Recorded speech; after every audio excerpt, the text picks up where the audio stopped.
What's up, YouTube people? This is Gman coming at you. Basically, I've got a story for you today. A very interesting story. It's a reality check. The Bible is a book that has a lot of good stuff in it, and it's got a lot of bad stuff too.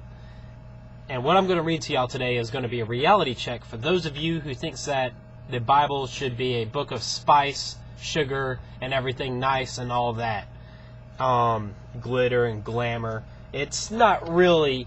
This story is going to probably break some of your hearts. So if you think you're going to have your heart broken, turn it off right now. But here we go. It's in 2 Kings chapter 9, verse 30, starting at verse 30. And when Jehu was come to Jezreel, Jezebel heard of it. And she, you know who Jezebel is. Jezebel is a very famous queen. She was queen to King Ahab of Israel. And she lived at the time of Elijah the prophet. Okay, so Jezebel heard of it, and she painted her face and tired her head and looked out a window. So Jehu was coming in to the city, and she put makeup on, made herself look pretty, put her hair in a ponytail or something like that, and looked out the window. And as Jehu entered in the gate, she said, Jezebel said, "Hide Zimri, peace, who slew his master." Now, this is talking about something that happened earlier. I'm not going to get into that, though. And Jehu lifted his face to the window and said, "Who is on my side? Who?" Okay, so he's saying, so there's some people out there standing next to Jezebel, and he looks at these people, and Jehu says, "Who is on my side? Who's with me?" Okay, are you on Jezebel's side or are you on my side? And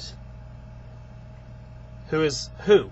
And there looked out to him 2 or 3 eunuchs. So these eunuchs all of a sudden said, "Hey, I'm on your side. I'm on your side, Jehu." So Jehu then said, "Throw her down." Now this is only the beginning. So the 3 eunuchs, they pick her up, and she's writhing and screaming and probably scratching and everything, trying her hardest to fight these guys. But they pick her up anyway. They drag her to the windowsill, and they throw her over. It says it right here. I'm not making it up.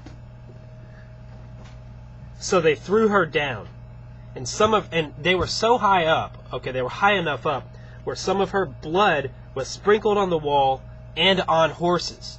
Now this is crazy right here. It was sprinkled on the wall. She splattered. I mean, she hit the ground and I'm telling you, it was nasty. Okay, her blood splattered everywhere. She popped like a balloon.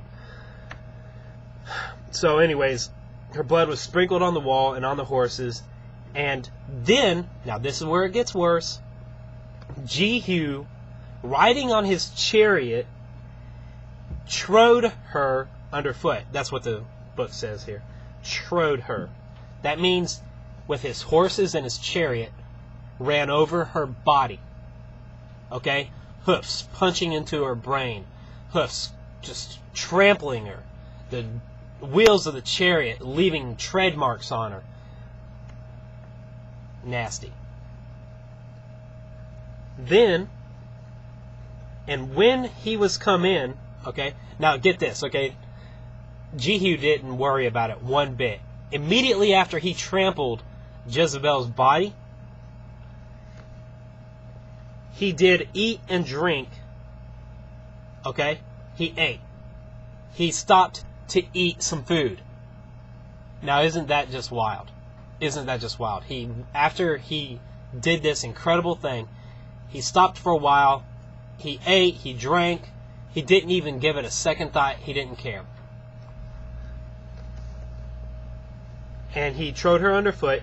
And when he was come in, he did eat and drink, and said, now after he ate, he said, "Go see now this cursed woman and bury her, for she is the king's daughter." So he still wanted to have a little bit of homage and respect to this woman because she was royalty.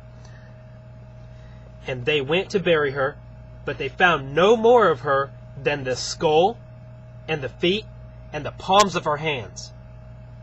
Now, for all you people who think that the Bible is nothing but a bunch of glitz, glamour, sugar, spice, and everything nice, rethink it. The Bible, whenever it speaks, is serious. This is the Bible we're talking about here. This came straight out of the Bible. Okay? If you want to look it up, it's 2 Kings chapter 9, verse, I said 10 at first, but I meant 9, verse 30 through 35. Okay? And you can read more if you want. So, I was listening to that on the radio, and I just had to say it, okay? This is, and this was God's will. This was God's will to be done to Jezebel. Alright, you guys.